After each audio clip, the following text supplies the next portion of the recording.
Okay, hello, everybody. So you're filing in to our 97th radical poetry reading here at the Rail. It's a wild number.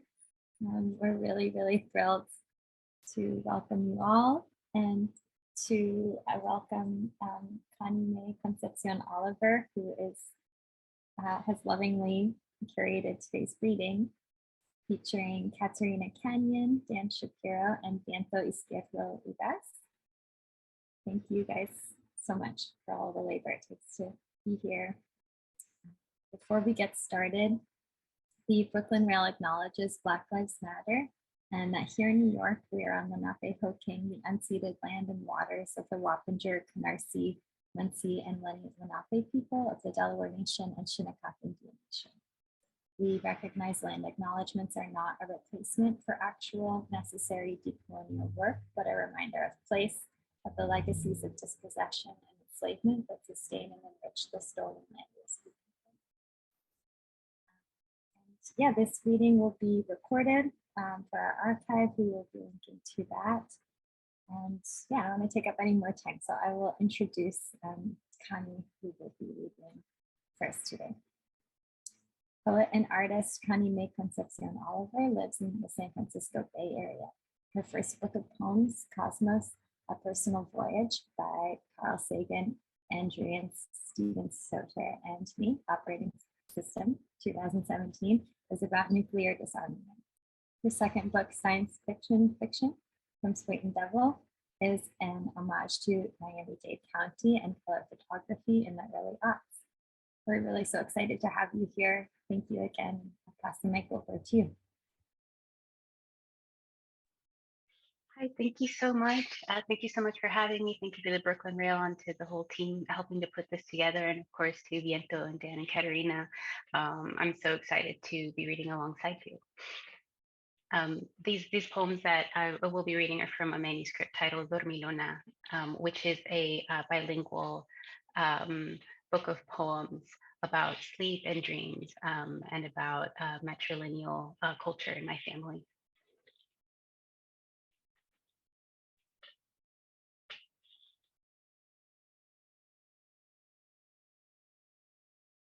Sorry, give me 1 moment. Is that correct, that what I just shared, Connie?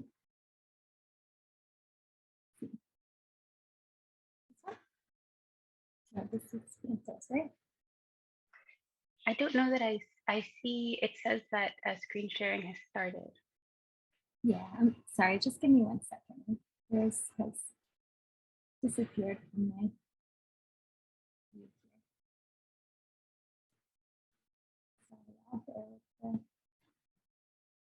the text still alive and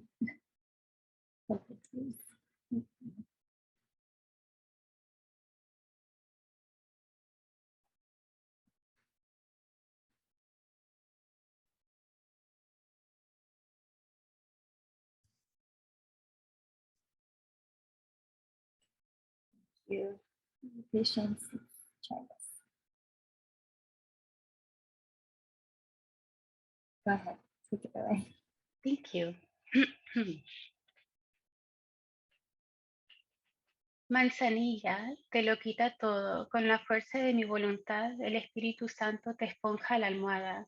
A ver, pues, así no le eches hielo, por haber comido azúcar, por haberle echado azúcar a las caraotas, como se las comen en el estado Sucre, de donde viene la mata y la insomnia, se te hinchan los pies y así no puedes, pero yo te cargo, te camino los zapatos, no me canso ni me duermo, te pido que me dibujes una cabrita, así no, al fin me dibujas una cajita y me dices, pues adentro está dormida. Mareada. I Google near-death experiences, prone to believe the ones that describe it as routine, like falling asleep. When I drive, I think about the passage of time.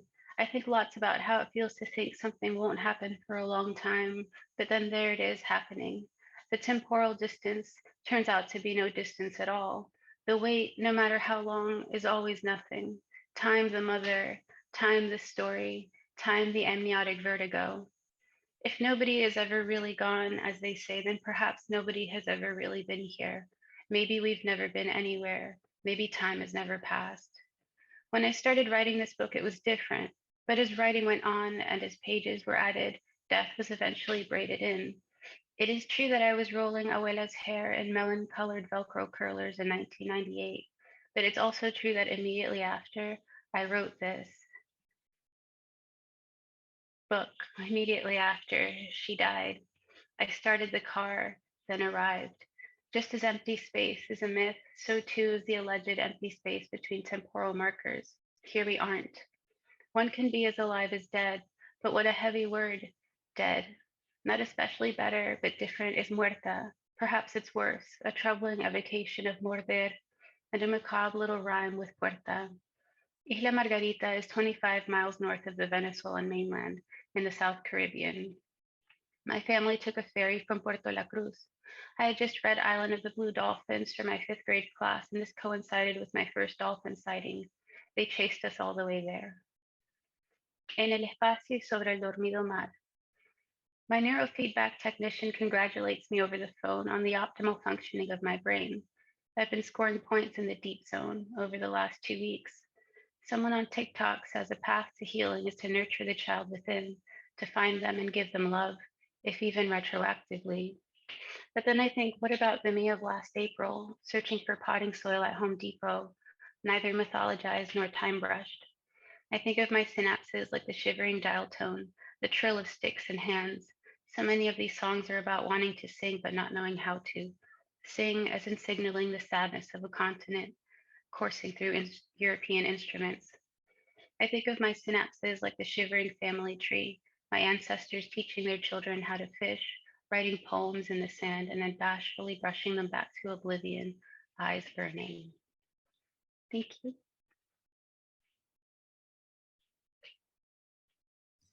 Thank you so much. It's really beautiful. Let's see, I am really thrilled to welcome Dan next. Dan Schapiro is a disabled HIV positive white Jew and poet in remission. He is the author of Whole Play from Nui Press 2020, a book written through and about images and illness. Dan is unreachable. I'll pass it over to you.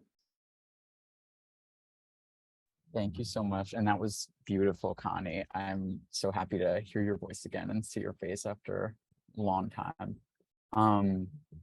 So I'm going to be jumping around a little bit. I'm going to read 2 little poems from Whole Play that are sort of like a sweep. And then I'll read some new things, which is scary. Hello, I am Miss Walker with the Health Department, and I need to reach you regarding a confidential matter. Please call me at redacted. Hello, I just tried calling. I was calling out. I will call you now. Image 8610, image 8609, image 8599, image 8606, image 8611, image 8601, image 8605, image 8600, image 8598. Thank you. Which one is your profile image / logo? Image 8597. Okay, thank you. Image 8601. What is the profile name of this person with the sunglasses and hat on? He doesn't have one. He's DL. Okay, thank you. Also, my ex's number is redacted. I need the date of birth and other details, just like the same questions that I asked you earlier. Redacted, he's Latino, I don't know DOB, but 21, lives in the city, 5'6"-ish. First and last time you had a sexual encounter, etc. I think first was August 2018, last was December 2018. Where does he live? Did you use condoms? Do you remember all the questions that I asked you? Please be specific in the response if you can. We didn't use condoms, but I think he was tested afterwards and was neg. I topped him. He probably lives in Brooklyn now. He speaks English, correct? Were there any domestic violence concerns? He speaks English and no DV concerns. Any facial hair, etc.? I'm not sure anymore. He could have shaved. Good morning, Daniel. This is Mrs. Walker. We spoke yesterday. The person who goes between the 2 names, Korean guy, what borough does he live in and where did the encounter take place? The encounter was at their apartment in Brooklyn. Does he speak English? They do, yes. Okay, and the other people were met on the site called Grindr, correct? Yes. Okay, just wanted to clarify. Thank you for your cooperation. The title of this poem is Best Sung. I'm not going to do it today because my throat is bothering me, but you know, imagine it to Britney Spears. I'm not a boy, not yet a boyfriend. My boyfriend is an HIV positive river. His beauty hurts a bit. Like, shit, you don't have to worry about bleeding a little while you're swimming within me. I actually kind of like it, he says, pushing my head back under the water. How to gather the breath to tell Miss Walker this. This next one is sort of a weird experiment. I'm writing in a collaborative doc with some friends of mine. Cruising for a feeling, a matinee of lunation, whose wings would ever work to derange truly the archive. Plus, speaking even or ever of a 4, I, 1, crazy, 2, for give is the I, its ashes. Plus, why ever walk? Why wish to wound? Plus, hygiene hurts we. Why wash? Why ash? Wind walks without waiting, we words even or ever. Wisdom walks and works to bury or borrow or burrow an iliac node to know deep with we words where nothing ever or even groans or goes or grows. So no one will give or take notice of what the note sings or not. No note, no note, not even or ever. No thing to sing it. I hope no pope and no birds even or ever either. And this next one is kind of a bricolage essay that I've been very protective of it. I've been working on it on and off for years. It's called I Owe More Harm to Me. As doodles fulfill a distractible child's directive to draw, so too does come fulfill the promise to write. When I find myself compelled to fill the pages of a journal with mindless missives that do nothing and go nowhere, I come. Should I feel some cousin of lack for you, I come. In this way, come archives my missing you, but even then it is an insufficient record, as every time I try to miss you, come, I miss, come. So it's not enough to say that come archives my missing you, carelessness, but rather that come archives my missing you, come missing you, come. I use my dominant hand, the one to whose will the rest of me still bends in recalcitrant submission.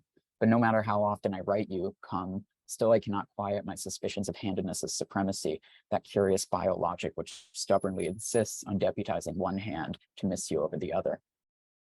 In a feat of corrective therapy, the nuns managed to convert my mother, congenitally disabled and left-handed, to ambidexterity. This is how supremacism gets handed down, with discretion, from one hand to the next, its passage stealthily architected so as to be misread, misapprehended, misunderstood, missed. It gives one a sense of direction. You told me to write you a letter, a signed and dated document to serve as a testament of my missing you. But when the letter failed to come to die on arrival, to arrive missing, you got pissed. So then I shot a blank, a letter bereft of all letters, to surrogate the writer-debtor's grand task of repaying his recipient creditor. You're still not paying attention. Look me in the eye when I speak. Sorry. Oh, sure, everyone's sorry. HIV obsesses me with jewelry. For $3,000 a month, I get to lap dirty pills off the bathroom floor, enfurled in unrepayable debt, a dark sense of what is due to the deep open velvet of me. Every pill is poppable, but also jewel-like, precious, something I'm lucky to have attained. I want to slip the pill out of its crude container and into something more private, a ring box, perhaps. The pill becomes proposal. Like a charm strung around a chain, the antiretroviral ingestion calls attention to the open mouth, the severe exposure of the neck, the throat. But the mouth is so easily intoxicated, the neck overcome, the larynx crushed. All this only intensifies the talismanic potency of the necklace, the taboo of the tablet that keeps death at an arm's length. When interviewed about his diagnosis, David Wojnarowicz described it as wanting to die all my life and trying to destroy myself in all these ways all my life, and now I don't have to.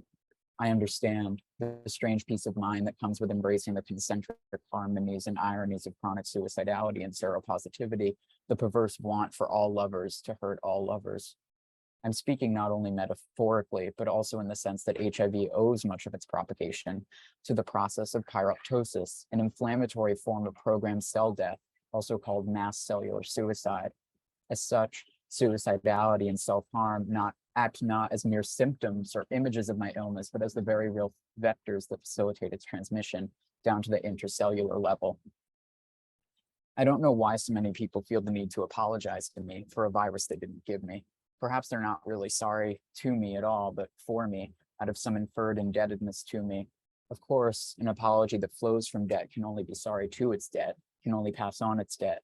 What is it then about a diagnosis, or the fetishization of a diagnosis as a disclosure or betrayal event that compels apology? So I'm thinking in particular about someone who once hurt me deeply, only to text me out of the blue, "I'm so sorry about your HIV." Sorry indeed. Unceremoniously, I lose my job at the shelter and my DDF card in one fell swoop. My life is suddenly consumed by Desperate Housewives, Sex and the City, girls, girlfriends, shows whose plots are marked and moved by episodes of sex, betrayal, hysteria.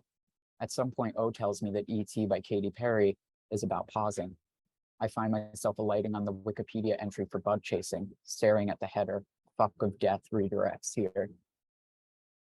Puncturing or punctuating my diurnal inquiries or dreams, set always in Sacred Heart, my childhood Sunday school.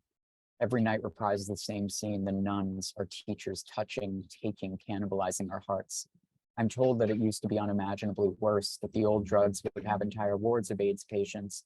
Patience, Trezelia reminds me, is just another word for suffering, filling the halls with their screams, so petrified they were of their incubi.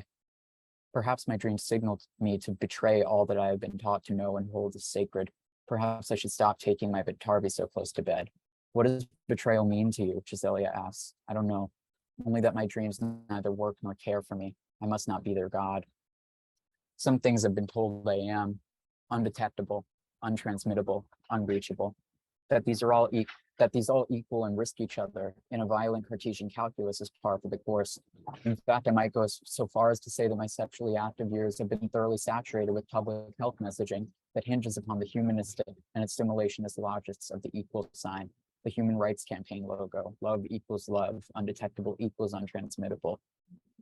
That HIV transmission is tantamount to contamination, the spread of dirt, the bastardization of purity seems to be an unquestioned premise upon which U equals U derives its sense and meaning. In other words, these equalities don't uproot or acknowledge the assumptive logics of serophobia, among them anti-Haitian sentiment and anti-Blackness, homophobia, transmisogyny, ableism, and classism, particularly towards poor drug users and sex workers, but commutes them onto the detectably and transmittably HIV and AIDS positive, while elevating a select class and pause gay men with access to healthcare to previously unattainable heights of desirability. Bikram Aditya Sahai sums it up with another pithy equality. Desirability equals disposability. Google Translate needfully informs me that I no longer have to hurt myself. It's just another way of saying I owe more harm to me. Put differently, no longer having to dirty myself is equivalent to owing more dirt to me.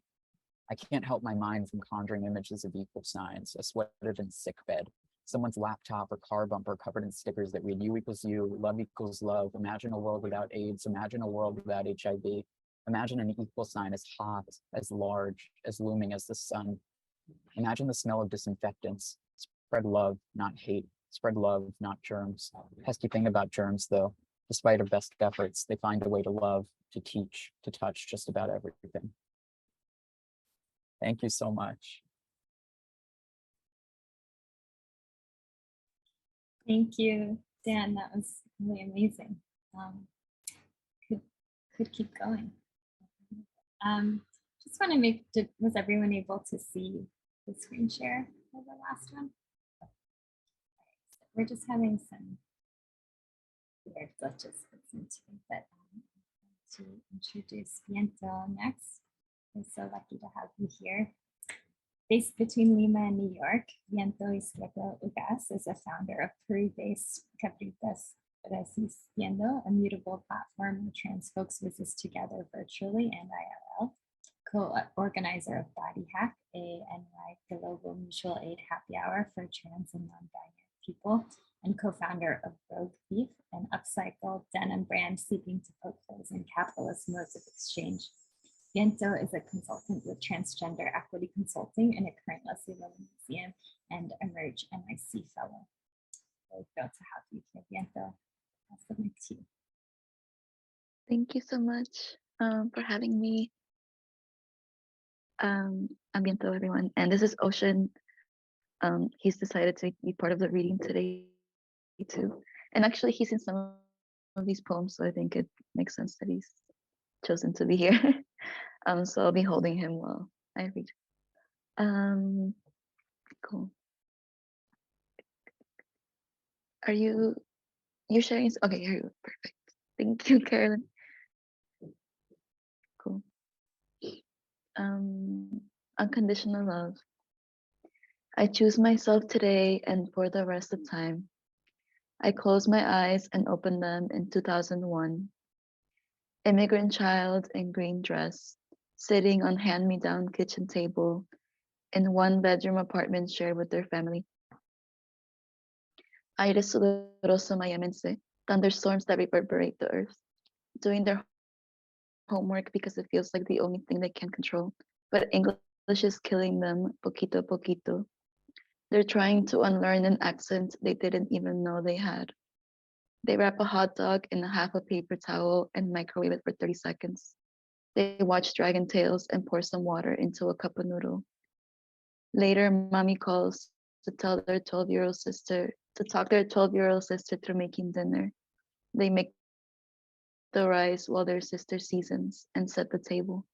Later, with the lights off, they daydream at night of what they'll look like in 2020.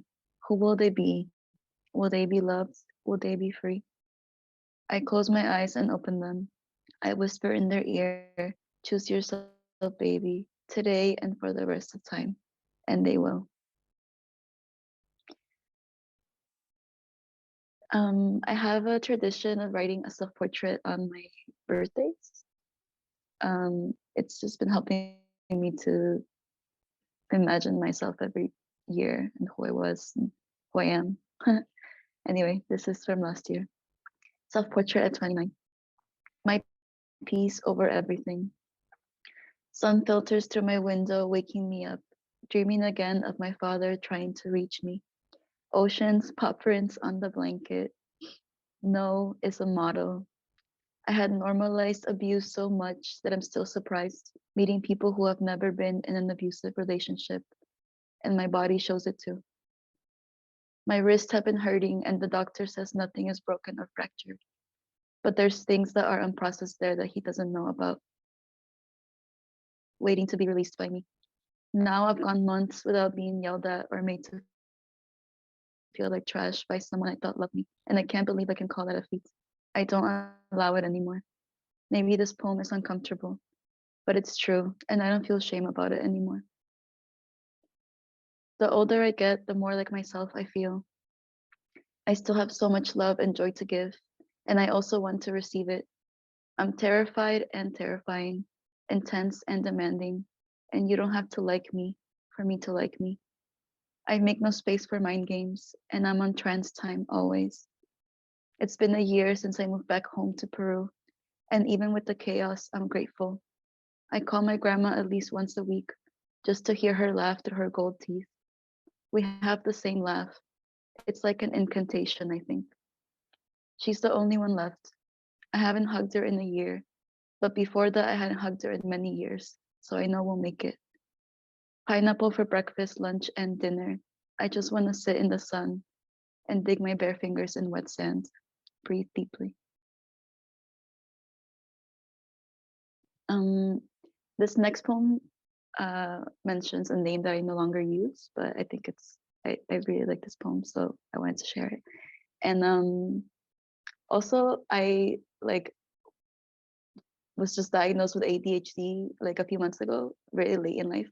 And I mentioned that because I feel like the title speaks to like growing up feeling like I was always breaking things and dropping things and like being really judged for that. And so I've been kind of like healing that for myself in relationship to how my brain works.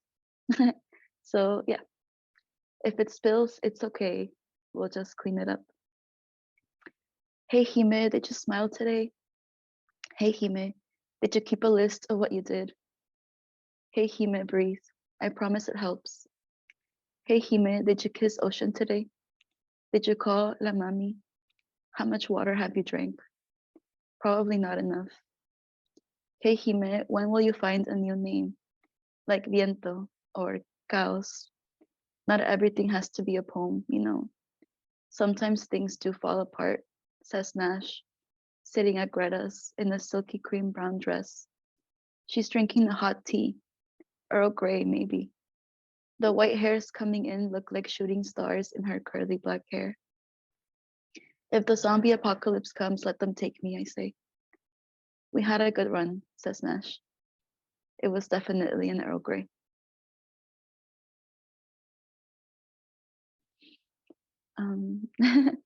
Self-portrait at 30. This one is from this year. Self-portrait at 30. 1. Ocean goes out the window now. He'll leave for a bit and come back with his paws full of dust from the neighbor's roof. Lo regaño always y le digo, Ocean, ya estás todo sucio, te voy a tener que bañar. But I'm not really mad at him. He always comes back through the window. Sometimes he even knocks. I like that for him. I like it for me too. The window rattles at night in the terrace room where I lay my head.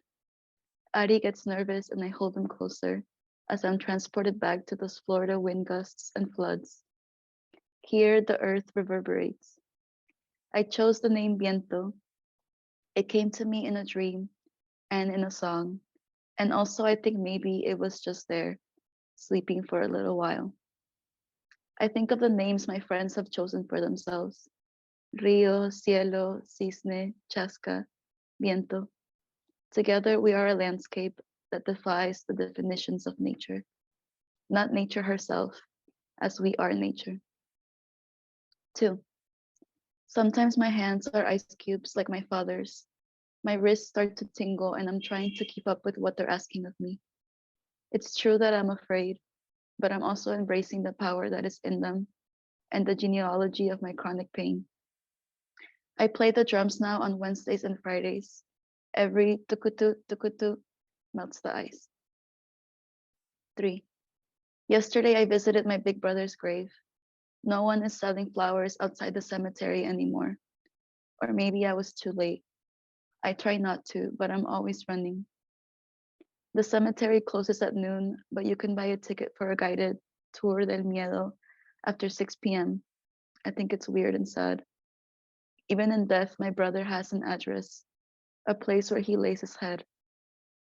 I wrap a plastic white rose around a bouquet of purple plastic flowers and hang them from a nail above his name. 4. There was this writing on the wall by my father's home in Lima when we were kids. It said, let's forget everything learned, only love will. I would spend so much time thinking, well, what? I thought maybe the writer had to go somewhere mid-sentence. Maybe they were abducted by aliens or they ran out of paint. Now I think maybe that's just how the sentence goes. 5. Ari says I hold her hands too tight when we're walking together in the street. I don't even notice it. I try to not squeeze my fingers too much now and let my hands relax. Maybe it's silly, but I have to really try to not be on guard. Either way, I think tenderness and softness will.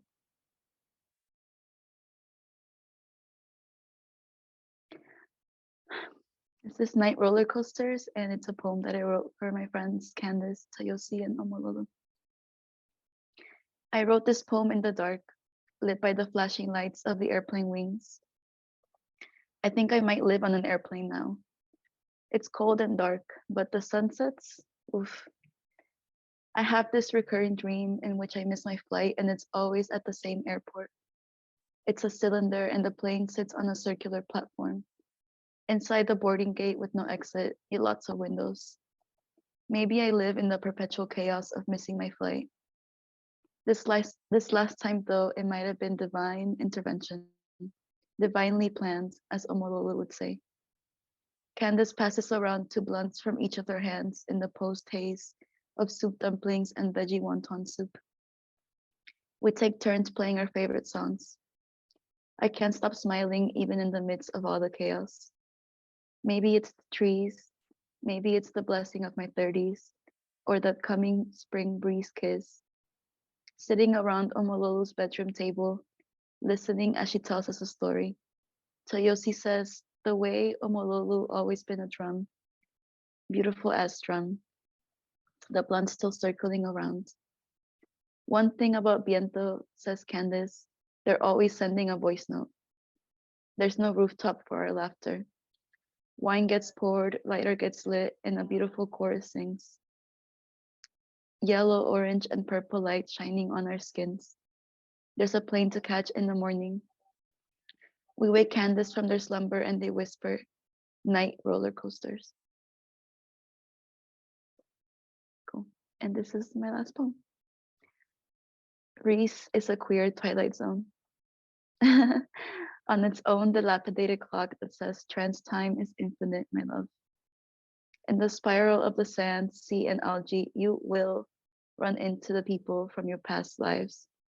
That hottie you kissed while dancing last summer is also wondering whether to step their toes into the icy ass water or not. Angels walk by, naked as they came, talking about the Gemini moon coming up, or which pride campaign is the most nasty this year. For some, it's their first time here. For others, it is home. As I walk back toward the street with my fam, someone honks at me and says, "Hey, baby, I bought your grandma's apron from you." I smile. Thank you. Thank you so much, Viento. It's really, really special.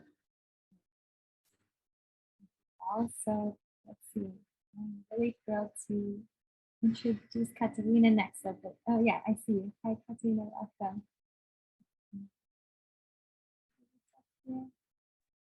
Hello, Hey. thank you Thanks. for having me today. Yeah. I'm going to share poems from my book, Surviving Home. And the first poem I'm going to read is called Involuntary Endurance. My story is not one revealed with chapter and verse. It is expressed in blood and bone. It is fingernails thrust into back muscles. It is razor blades pressed against flesh. It is told by how the shark swims through the ocean below a school of tuna, and it is not the shark's story.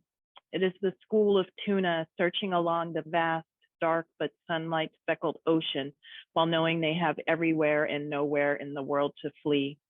It is the brown bear pulling honey from the honeycomb in order to teach her cubs to survive on their own. It is not the mother bear's story. It belongs to the cubs who wander the forest without her after she sacrificed her life to a boar grizzly to protect them. It is told through hot cylinders of pain that sear experience into the skin. It is told in front of the sharp bayonet that sprays blood-red existence against the multicolored palette of the universe. It may sit silent and still on these black and white pages, but it exists in every tremble of my leathered hand, and it is smeared into every tear-stained scream that flows through my quavering pen. Thank you.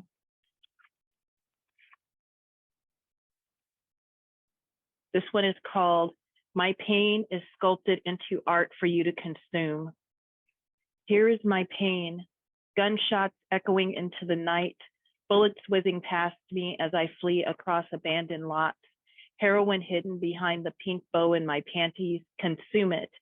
Here is my pain, switch-marked weapons, the smell of PCP, a black man dead in a Texas creek. Consume it. This is my pain.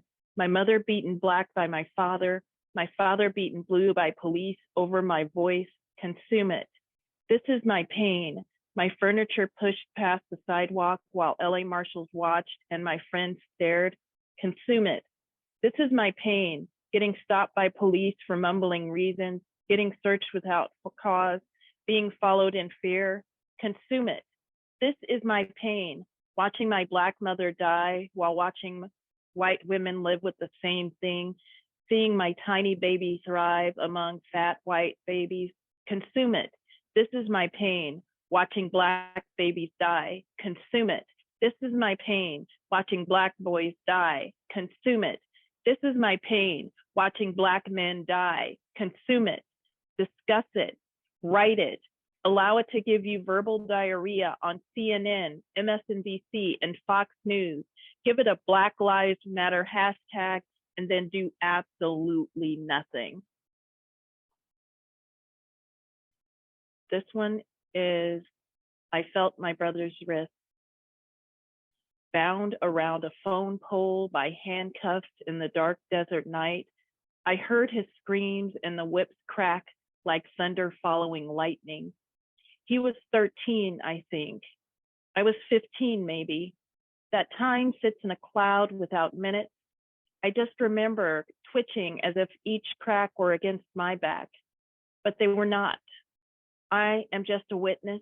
I hover through storms and report the heat index of memories. That night, the sky was crimson. The moon shined like a spotlight against atrocities. The whip stopped when the scream stopped. Then my father left him standing and bound to the pole for the rest of the night.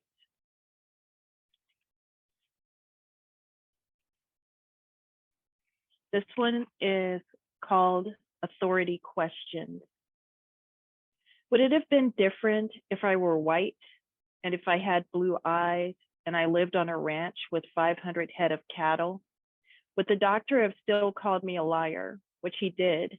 Would he have made the nurses hold me down while he pushed the speculum inside me? Would he have said, there are no Black virgins living in the Midway, before he found my hymen, which he did, before he called my mother, which he did, before he was proven wrong, which he was? Would I have told my mother if my father hadn't already taught me how to be a good girl, how to be quiet, how to use workarounds to hold on to virginity? Would I have still had something to give? Innocence, love, trust, if it had not been taken from me already? And I think I have time for one more, right? Okay. So this next one is called Aunt May. She cries at the stereo as if it could take her to heaven on the notes of ZZ Hill's Down Home Blues every other record or two. Uncle Eljo, that no good son of a bitch, held her heart in a vice. Then he died, relegating him to the beloved angel he never was, fleeing into mingled clouds on shredded wings made of brambles, as if Texas soil were fertile. Hill's throat pulls notes, his voice trickling crude into Aunt May's Los Angeles living room. ZZ Hill is redemption coded in Texas blood. L and ZZ are one. Their crooning calls to her before the song ends and she restarts. Their voices harmonize mercurial, chaotic as oil gushers, spilling into the fields of Canaan. In the promised land, there are no Negro spirituals, no blues, no white man's hand smiting the Black man's face, but there's always a burden for the Black woman. She knows this song well, and she plays it again. Down home blues, every other record or two. Thank you so much. Thank you so much, Katerina. That's really incredible. We're all so lucky to be able to hear from everyone today. Thank you, Connie, for curating such an amazing group. I feel like we could do like one more round of everybody's readings. I don't know, I could take up the whole afternoon with you all. Thank you, Katerina, again. Thank you, Viento, and Dan, Ocean, the cat. The recording for the reading will be up on our archive shortly, and our YouTube channel. And we'd like to thank the Terra Foundation for sponsoring our daily New Social Environment. Join us tomorrow for our Common Ground series, conversations on colonial trauma and the art of healing. And next week's poetry reading will be curated by Steph Gray, featuring Julian Calamantes-Verlasky, Brenda Ijima, Brenda Putas, and Jen Eliana Hofer. Thank you all endlessly. Again, please feel free to turn your mics on and say hi, bye. I'll be able to unmute. Thank you. Thank you so much. Thank you so much. Thank you so much, So all. beautiful to hear Thank you all. That was incredible. Thank you. Thank you. Really grateful. Thank you. Have a great rest of your day, guys. Thank you so much.